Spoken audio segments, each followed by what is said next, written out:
Hello, ladies and gentlemen. Let me take a moment to explain what this close activity is for, and how to do it. Um, when you learn a new word, excuse me, let me be more specific. When you're exposed to a new word, usually what happens is we just ignore it. You guys know how this works when you're reading.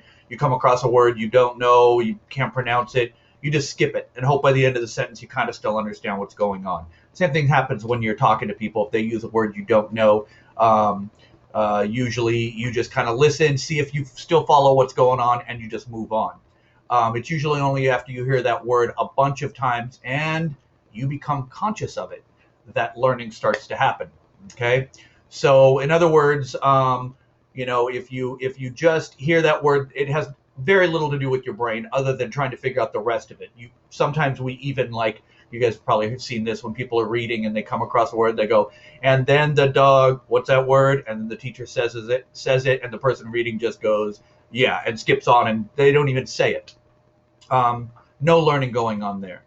Once you start to put a word in your brain, the learning can start. But the problem is a word just sitting in your brain won't do anything unless it's connected to previous learning. You have to connect it to what you already know, which is why so often when you learn a new word, I recommend you attach it to a synonym, a word that means almost the same, but one that you already know. That's the key part. If you don't already know that word, it's still meaningless. Now you got two vocabulary words you don't understand.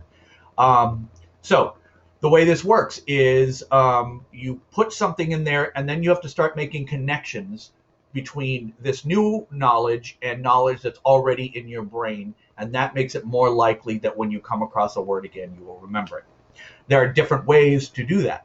One is through seeing it repeatedly and then thinking and trying to connect it to new words, but the other one is through hearing it. And I don't know if you guys know this, but your spoken vocabulary is about this big, and your written vocabulary, reading vocabulary, is about this big. In other words, you know a lot more words by hearing than you know from reading.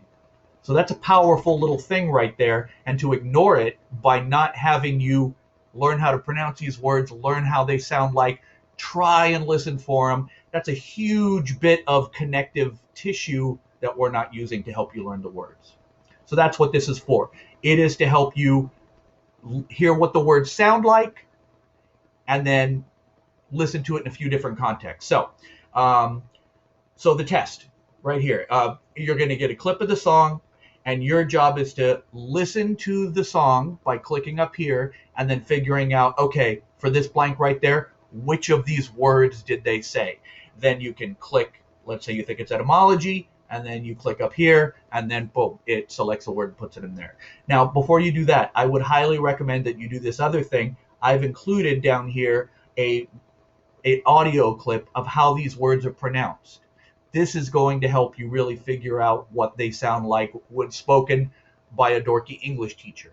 The rappers, they say it the way it sounds like in speech, or sometimes not, because let's face it, rappers don't always talk the way rappers don't always rap the way we talk. But it's closer to the way it's used in speech. So down here, these are your training wheels, listening to it very carefully and broken down.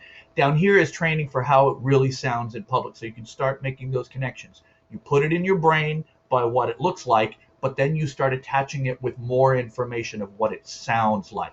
You'll do yourself a favor if you actually pronounce it out loud so you can hear yourself say it.